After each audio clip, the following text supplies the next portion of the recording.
Alright, welcome back. Not You Again, episode 29. Thanks for tuning in. We got a special episode with two of the baddest boys of the South Shore. I got Liam with me. I got Will with me. But not the South Shore boys. Let's get that. Oh, yeah. That's a different show. Yeah, I fucked up there. Yeah, so we're going to have a hot one for you. A hot one? A hot one. Very hot. Like that show when they eat the wings. I never trusted that guy. Sean? Yeah, I don't think he's a good interviewer. I think he's a pretty good interviewer. I'm not his biggest fan. Didn't, he almost get canceled for something? No, he dated a porn star. Yeah. But I would have canceled him because he broke up with her the next day or something like that. Yeah, he did. After they went public. Yeah, he was he was so embarrassed or whatever. Yeah. It's like, come on, dude. You gotta know that's her line of work, and you just gotta be okay with that. Maybe he didn't know. Maybe he didn't know. Someone sent him the video, and he's just in distress now. Yeah, she thought his job was fake, so she came up with a fake job too. He was I feed people wings, and I ask them shit. Like real famous people looked me up, and she was like, "Yeah, sure. Well, I'm an accountant, so yeah, I guess that works." I account for dicks. Oh, It's a hot one today, folks. Speaking of hot ones. keep saying hot ones. I don't think we're allowed to say that. We're gonna get sued. I don't think they trademark. No, I'm not trying to say hot ones. I'm saying we got a hot one. We got a hot one in the oven. You're saying it a lot, though. But we got a hot take of the week. And this could be a reoccurring thing. This might just be a one-off. But we got hot take of the week. And my hot take of the week is Lord of the Rings movies, super overrated. Really? Super Awful overrated. take. Yeah, That's my that's take. crazy. That's my hot take of the week. So your take is just you're gonna make a ridiculous claim and then not defend it? No, I'm ready to defend it a little bit. Okay, defend it. Yeah. Okay, Why is it overrated? I just think it's super drawn out. I think it's kind of boring. Did you watch the extended cuts or did you watch the original theatrical release? I think I watched the originals. Well, it's not even really drawn out if you think about how much literature was there for them to. Yeah, but you don't have to have every single piece of what's in the books in They the don't. movies. Well, they don't. They have 4-hour extended cuts of all the movies. That's probably more boring. Yeah, I mean, if you don't like the original theatrical, I assume you're not gonna like the. So I saw them 2 hours long. Give me their ranking though, favorite. Ooh. I'd say 1, 3, 2. I always switch. The most recent one I see is always my favorite. I don't know. I love think them the first all one's so a perfect much. movie, Boromir, the whole story, them all banding together, and I think the second one is a little boring, with the trees and shit like that. But I mean, maybe it's it could be boring if you watch them all in a row. That's a lot of fucking view, especially if it's extended. But I don't know. I think the first one just standalone. The first one really is a perfect movie. Yeah. It really is incredible. I mean, the third one though is so. They're all so good to me. I mean, I just love watching them. They're just such incredible. Dude, I don't know. I saw them when I was a kid and I thought they were pretty good. And then I rewatched all three of them a couple of years ago and I was just I just felt like I was trying to just get through them. I was just in front of the screen for so long. Yo, Harry Potter motherfuckers. Yeah, bro. Harry Potter's better. Harry Potter's better. Yeah. Dude. Talk about tweaking. something that actually gets most of the stuff that was in the books. There's why does that matter? You read the fifth or sixth Harry Potter book, and then you watch the movie, and you're like, this is just completely different. There's nothing in here. There's no substance. All right, to be fair, too long a book. And then they have one villain for 13 movies. It's figure out either beat him or don't. Yeah, and you're like, Dumbledore, it's not 13 movies. It's 7 or 8. There's 8 because they. But they do part 2. They split the 7th one into 2. Yeah, that was close. Which they probably could have done for the last 4, because the last 4 books are wicked long. The first 3 are probably 200, 300 pages. Yeah, I mean, I'll be honest, I haven't read any of the Lord of the Rings books, and I haven't read any of the Harry Potter books. Well, you're an iPad kid, I wouldn't have Yeah. So, I heard for the Hobbit movies, it was kind of the opposite. They tried stretching way out. Too much. There was not enough the actual books about the story of the Hobbit were not that long, but then they made 3 fucking movies out of it. Yeah, there's only one Hobbit book. Yeah. And they added stuff from a bunch of random shit. His other works into it, and it did not work. It didn't flow. The first Hobbit book is movie. Are you sponsored by Dew or? I'm sponsored by Sprite like Anthony Edwards. Anticlaus. Anticlaus. Alright, well, That'd be a contract breach if you drink Dew on the pod. I don't give a fuck, man. Well, what's your hot take? I guess we're all doing movie hot takes. I am not a fan of the Polar Express. Yeah. I think it stinks. I think it's I think the animation's cool when it's not the people. I think all the people in that movie look insane. Like, they're so creepy. And talk about way too long of a movie for a 10-page book. It was only a 10-page book? It's like a small children's book. Maybe like 15, 20 pages at max. Yeah. It's a good book. Don't get me wrong. The movie looks cool if you don't look at the people, but they're in quite a bit of the movie. People are a big part of it. They were a big part. Like, if it was just about the train, I would have been like, this is cool. Yeah. And the animals, they look cool. The setting looks very cool. They did a good job of that. Okay, but like, when did that movie come out? Like 2004? Well, I've never liked it. Really? No, I've never. Because I liked it when I was a kid, but this is, again, similar to Lord of the Rings. Rewatched it a couple of years ago. Wasn't that into it. But at the same time, I feel like you can't criticize... You can criticize what you liked as a kid, but what you don't like as an adult. But it's a different viewing experience when you watch something you enjoyed as a kid as an adult. A lot of times it doesn't hold up. Nostalgia you're a different sometimes the nostalgia kicks in enough where you do like it, but a lot of the times you're just like, okay, I'm a different person now. I'm an adult. This isn't as enjoyable as it was when I was a kid. Some movies are better, though. Probably most movies. I mean, you're talking about a kids' movie. Well, if you watch... I probably saw Pulp Fiction when I was 12, and then I saw it again when I was 20. I was sick when you were 20. It was probably better when I was 20 because I, like, understood more. Yeah, more adult movies. Like, I like Aliens more than I liked when I was, like, 14 and I watched it. Yeah. Like, it's just different things. Like, obviously more adult content is, you know, Polar Express, Lord of the Rings, they're... When I was like 10, 11, I was watching like Gladiator and shit. Like like I probably like Gladiator more movies, like, than I did as a kid. Yeah, we got exposed to a lot of like adult movies when we were kids. Have you ever seen The Man Who Would Be King? No. It's like dude, when I was like 12, I watched Lawrence of Arabia. It's like I love Lawrence of Arabia. I never saw it. It's so good. Where I was. So my doctor told me I'm low in iron. I keep going to the gym and pumping it, but nothing's changing.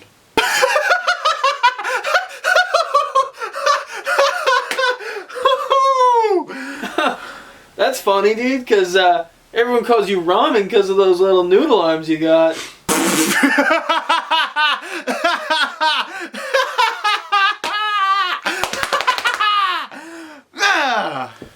Hey, is everything okay? Yeah, you've been laughing way too intensely lately. Well, to be honest, guys, the last week's been rough. My girlfriend of 3 years broke up with me. My grandmother died.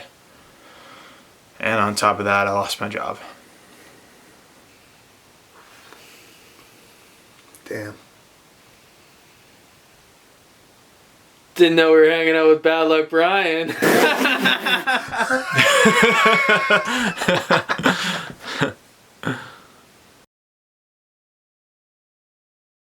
Alright, Liam, let's get into your... No, my hot take of the week. Oh, you have a hot take?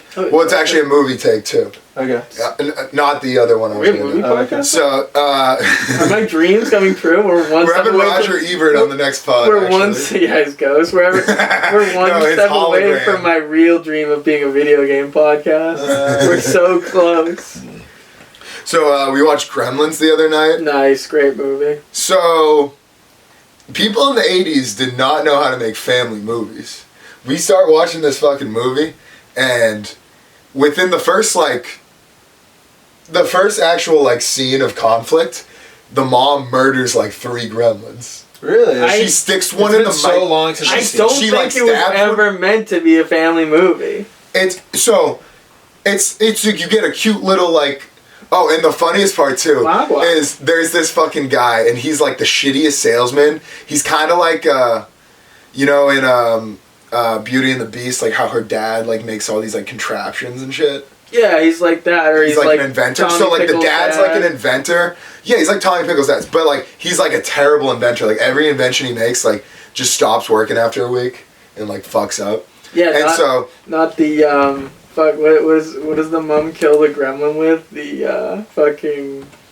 what is it called?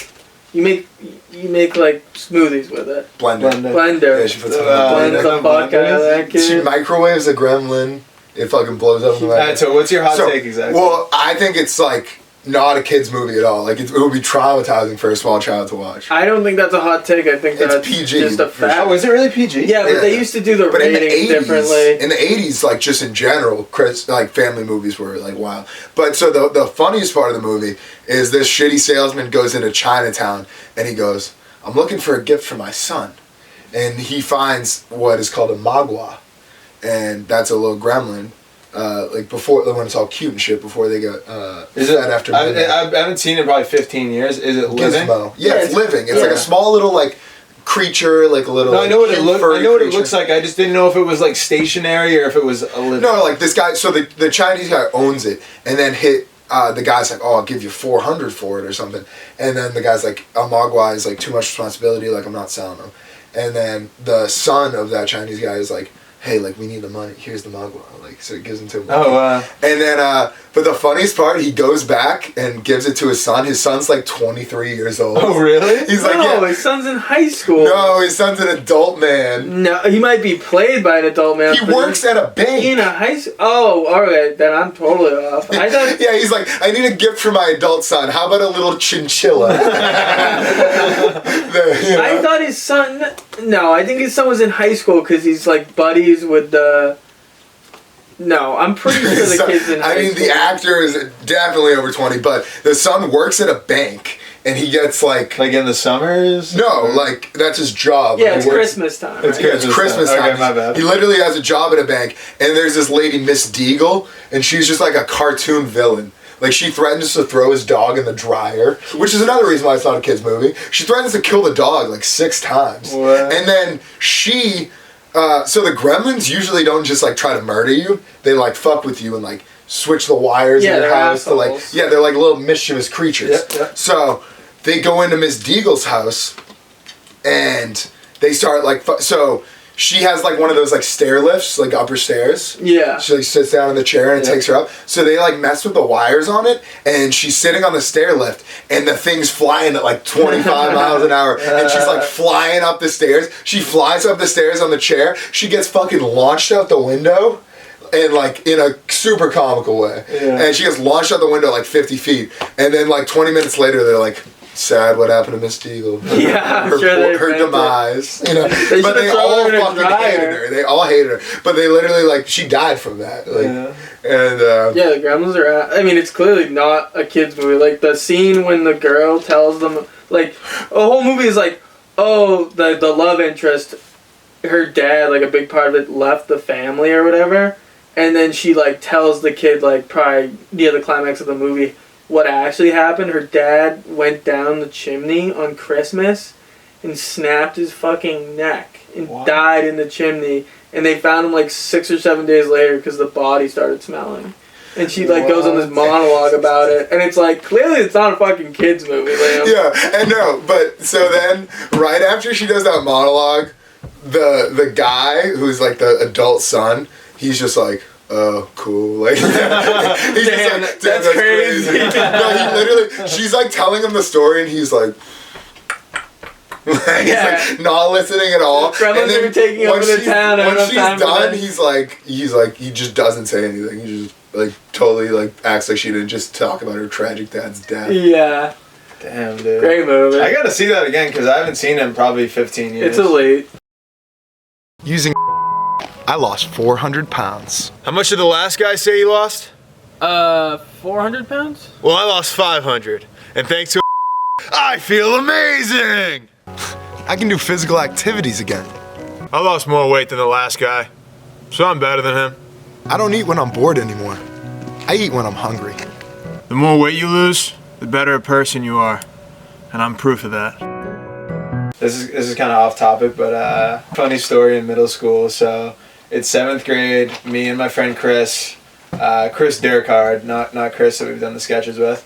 So me and Durkard are in detention together in 7th grade. Nice. Bad boys in middle school. I know the story. And the teacher in detention, she's just some random teacher. She's not like our teacher. She's just, we don't really know her. So So there's maybe like 10 kids in detention, and she goes, all right, I'm going to hand out a pen and a piece of paper to everyone. You have to fill out the whole sheet of paper writing why you got detention, how you feel about it, and what you'll do to make sure you don't get detention again. So we're like... I feel like that only works in like elementary school where the kids actually have guilt about getting in trouble. Yeah, maybe, but like you basically just write why you got detention and how you're not going to do it again. You have to just fill out the whole piece of paper. Not a big deal. Takes 10 minutes to do. You're in detention for like 45 minutes, so it's pretty easy. So I start filling out my paper, and I'm like 2 sentences in. I look over at Chris. He drew a sailboat on his paper. He finishes drawing the sailboat, and then he just puts his head down and takes a nap on the paper. At the end of detention, we all pass our papers in. Chris goes up, hands in his sailboat picture, and then as we're leaving, like me and Chris got rides together. So me and Chris are walking out, and the teacher goes, Mr. Burkhardt, yeah, that's not gonna do. We'll see you again for detention tomorrow. Bad boy. Yeah. And I just thought that was so funny. And then I used to get detention just because things were so bad at home. Every night my dad would put cigarettes out on my wrists. Why are you acting out? Do you like to sail away? I'd love to sail away from this place. But Chris was such a wild man in elementary and middle school, and then in high school he just turned into a genius and got all good grades and went on to become a nurse. His transformation was incredible. He was a bored genius. Yeah, exactly. In middle school. Yeah. He had all this he didn't know what to do, so he just schemed. Yeah, he did scheme. He got in trouble all the time growing up.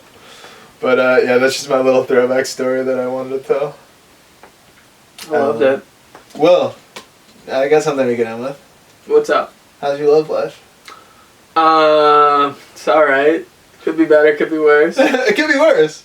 Nah, it couldn't be. Thanks for watching. It's like Joe Rogan calling out Brendan Schwab on the podcast. That's our new segment. We just make each other uncomfortable, and then everybody gets to see it. Yeah. Okay. Alright, that was a great episode. See you guys.